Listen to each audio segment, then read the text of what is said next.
guys, welcome to the next video.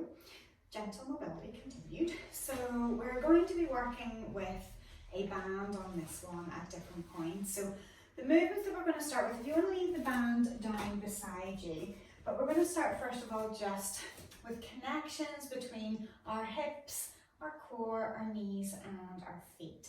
So in terms of this, as a little bit of mobility, we're just going to take it into a few squats. This is not knees forward of our toes.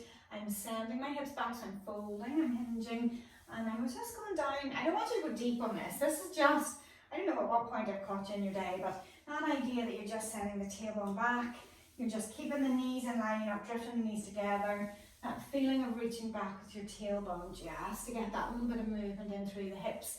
But to feel that lift through the legs as you draw back up into stance. You know you're pushing into the floor to rise up. And again, pushing into the floor to rise up. We'll do one last one there. And then we're going to take you down to the floor. So you can come back down through that squat, lowering it down. And then just gracefully bringing yourself around. And I want you to pop the band, spread out pretty wide. Hopefully it's got a nice wide width on it. Yeah, it's Christmas, the brain's taking a holiday on cues. But we're going to take it around the foot and even cross it over. So I'm going to bring it to lie down. Once I get there, I can keep my other leg bent, and I want you to just take the leg wherever that is comfortable for you. Because if you've got tight hamstrings, your leg's not going to go all the way up here. So you've put enough tension on that band so that you're just drawing that thigh bone into the hip socket and you're pretty stable. Elbows on the floor and the spine nice and long. So trying to relax through here. So the ankle first of all. So I'm going to keep a soft knee bend through this. And I'm just going to push and flex. And I can, depending, if I bring that a little bit more around my toes, I can push and point, but just be careful because I don't want to slide off and give you a bit of a slap if it maybe slides down the back of the leg. But just that push and point, and I'm allowing the work of the band to pull me in, but I'm actively pulling my toes in. So it's not just the band pulling my toes in, I'm actually doing that myself. It's just assisting, it's like an active assisted movement. So then from there, if you're starting to feel that a little bit warmer in through the calf, so then you can allow the foot just to settle into position, and then we're going to roll the sole of the foot in, roll it out. It's not a big movement. So I'm kind of doing a little bit of a royal wave here. So we're moving in and out. My ankle isn't moving, my leg isn't moving. So it's trying to stay pretty still. So it's like I'm trying to turn the sole of my foot to one side wall and then the other. And again, that should be getting the muscles on the either side of the calf and the lower leg a bit warmer. So then from there, I'm going to draw circles. But I'm going to use the ball of my foot as where I'm leading the movement from. Now, because of the resistance on the band, this should feel like it's getting warmer, I'm hoping. So it's mobility, but it's active assisted mobility. Okay, change direction. Pushing through the ball of the foot, I'm trying to make those movements as big as I can, but I'm definitely feeling I can start to feel a wee bit of a burn in through my lower leg now. Okay, and release. So change it over, uncross the band, pop the other leg up. Again, make sure it's around the ball of the foot and maybe even around the toes. And again, cross it, elbows down onto the floor, and you can relax that other leg down. So again, same movement. So we're going to start with that point and flex. If you're able to point with the toes, you can.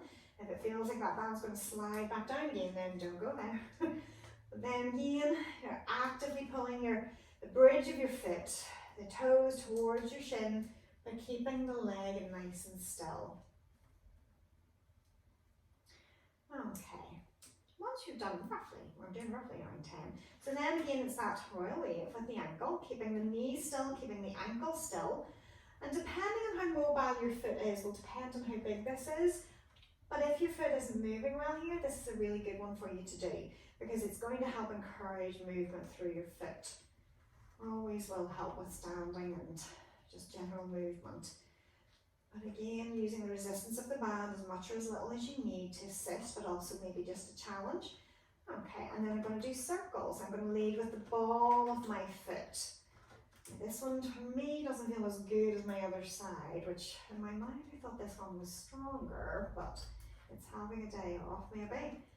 So once I've done 5 one way, and then changing, Again, drawing those circles, leading with the ball of the foot, using the resistance as a challenge.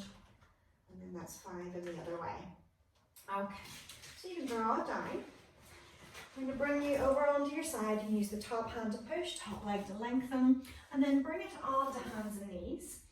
And once we get there, toes are tucked under, take your weight onto your feet, around about hip distance apart, hands towards the knees to help you lengthen, back into that squat, push and lengthen to rise up. So a little bit of a balance challenge coming in with this as well, but you can certainly use a hand on the wall. I'm going to try to go free. So we're going to take one leg out in front. So I'm making sure my hip isn't going out to the side, trying to stay hugged in. And once I've got that leg lifted, whatever height is comfortable, you can work with that. So this sense of lifting up, keeping that hip hugged in, and then circles. So as big a circle as you can draw with that foot. Maybe about 5 and then change direction. And I also want to make sure here that I'm not leaning backwards. So I don't want you to feel like you're lifting and you're having to tilt. Try and keep that sense that if you were standing up against a wall, then you're steady. So change sides, 5 in one direction. Again, I'm pushing down, I'm lengthening my posture, pulling up. Once I've done 5 each direction, I'm coming back on to the first leg. Again, hug it in, nice and tall, pushing down. And then from there, keeping the knee nice and still, roughly level with the hip if you can on this one. And I'm just circling the lower leg to get little elements of free rotation in through the knee and through the lower leg. But try not to use your ankle on this. Your ankle might want to stir the pot as well, but try to keep it's almost like the foot's wearing welly boots. So 5 each way. And again, other side, hug it in, standing tall, and try not to use the foot. Temptation is there, it's very real. And other direction. There's me away. So hopefully getting your full 5 in. And then again, nice and tall, bring the weight onto that leg. We're going to try to get those movements as big a movement as you feel comfortable with. Arms can do whatever they want. They can be as still as anything, or they might be doing Mr. Miyagi arms, whatever works to hold you still. Whoop. Okay. Other side, again, pushing down, pulling up, hug the hip in, nice and stable, and choose your direction. 3, 4, 5, trying to stay stable, keep your focus. Okay, once you've done those 5, plant the foot down, just take a few hip circles. Feet can be a little bit wider. And then change direction.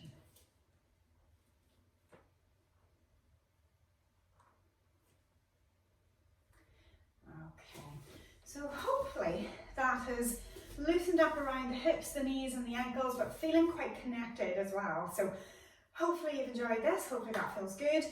Maybe click like, maybe click subscribe if you haven't already.